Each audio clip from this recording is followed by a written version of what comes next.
Sa mga katik vloggers, mga subscribers, bago at saka luma, mga supporters, mga dumaan, dumalaw at bumisita sa channel, lahat ng mga viewers, secret viewers at silent viewers, magandang araw. So ngayon, dito naman tayo sa hindi pa tayo nakapag-share ng ganitong content Dito tayo sa middle frequency. Kung gaano ba kahalaga, kaimportante yung middle frequency. Para sa mga hindi nakakaalam, lalo na sa mga viewers natin, napakaraming viewers natin na hindi naman electronics, pero mahihilig sila kumanta, mahihilig sila manood ng movies, mahilig sila sa sounds.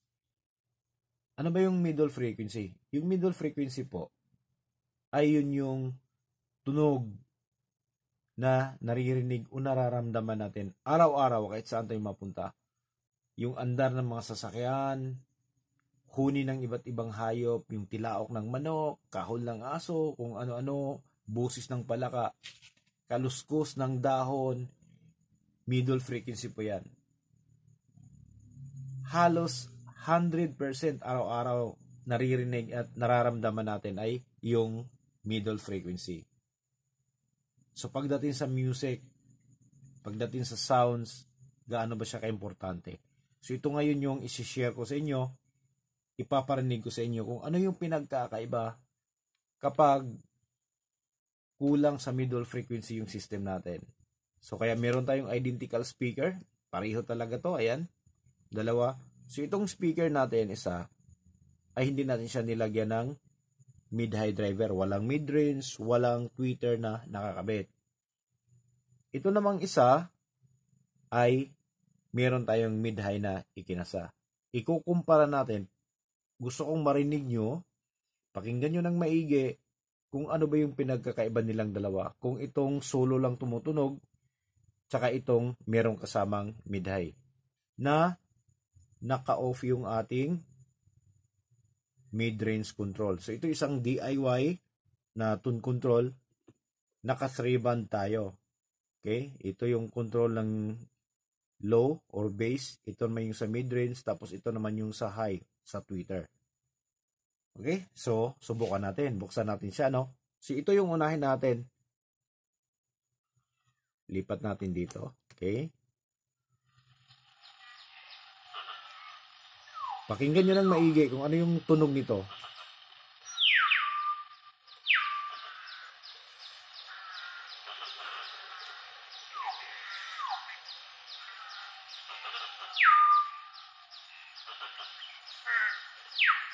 Okay? Tapos lipat natin dito sa kabila.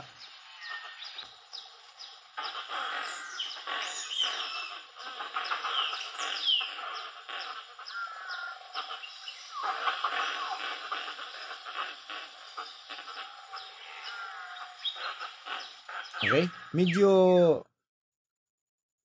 meron na siyang detalye konti. Medyo meron ka ng background sound na naririnig kung ikukumpara mo siya dito sa kabila na walang mid-high driver. So ngayon, ibabalik natin siya dito. Tapos unti-unti nating bubuksan tong ating middle frequency control or mid-range control. Tapos pakinggan nyo uli. Pakinggan nyo ng maigi. Okay, buksan natin dahan-dahan.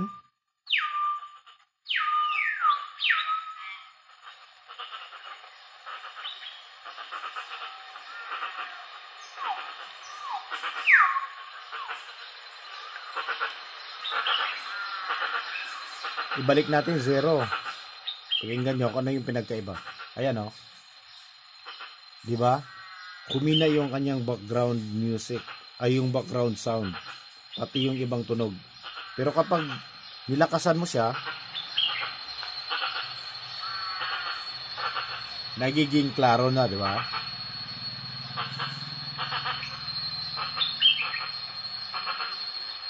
I-switch naman natin siya dito sa kabila.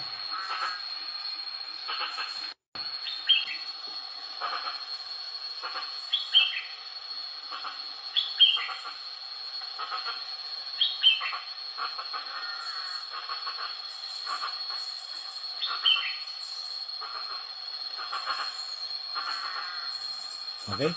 Mas lalong nagiging detalyado siya dahil may naririnig na tayong kalansing na hindi natin naririnig dito.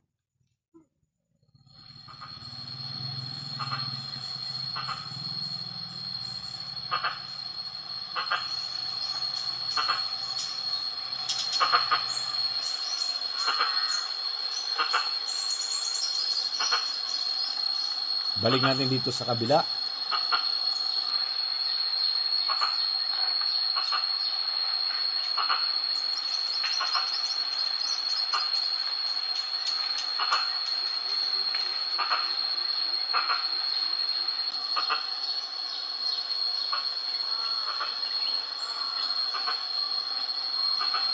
Off natin.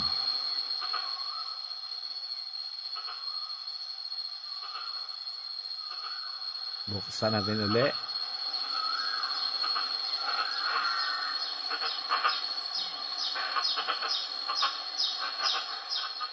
Okay? So, narinig nyo na siguro kung ano yung pinagkaiba, no? Kung halimbawa meron kayong system sa bahay, malalaman nyo na kung ano yung kulang. So, halimbawa kung naka 3-way kayo, meron kayong isang main driver, mid-range, tapos tweeter. Tapos meron kayong magandang system. Meron kayong isang pinakamagandang system, isang audiophile grade amplifier.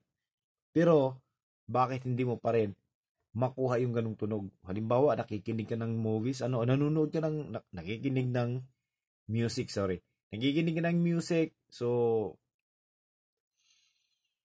nakukulangan ka pa rin. O kaya, nanonood ka ng movies, films, na halos hindi mo maririnig yung background sound. Yung main character na nagsasalita o yung tunog, yun lang yung naririnig mo.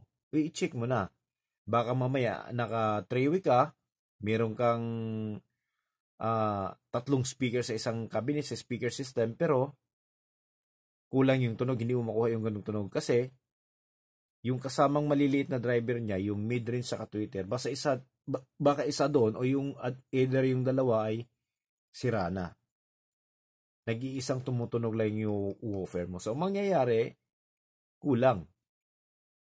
Parang medyo ngungu ng kunti. Kasi kulang.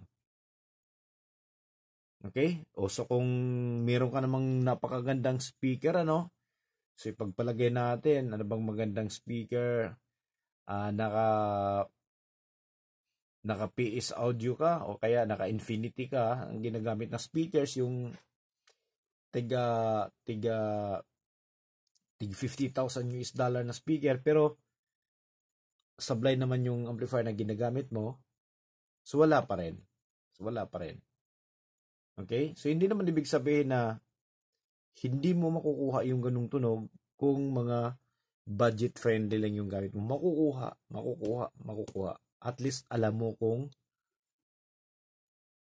papaano yung tunog na yun. Alam mo kung ano yung frequency na wala. Alam mo yung frequency na nandiyan dyan. At kung anong gamit na makontrol mo at kung papaano tumutunog yung mga driver na nakakasa doon sa speaker cabinet mo. Okay? So, kung mayroon man kayong katanungan, mag-comments down below lang at doon natin sasagutin. So, para sa isang viewer natin na nagtatanong kung alin ba daw mas maganda, yung 3-band na tune control or 2-band. Okay, so pareho namang maganda yan. So, depende lang kung ano yung test natin sa music. Pero kung para sa akin, dahil nagtatanong ka sa akin, mas gusto kong piliin yung 3-band. Kasi nandito na yung kanyang main basic frequencies. Low, mid, high. Kung gusto kang merong i-boost or i-cut na frequency, magagawa mo. Kasi nandito na. Kung samantalang kung dalawa lang,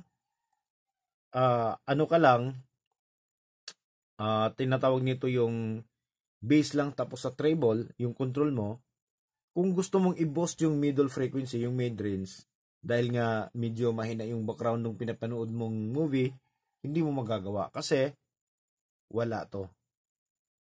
Wala kang middle frequency control. Okay? So hanggang dito na lang siguro tayo, So maraming salamat. God bless at bye-bye.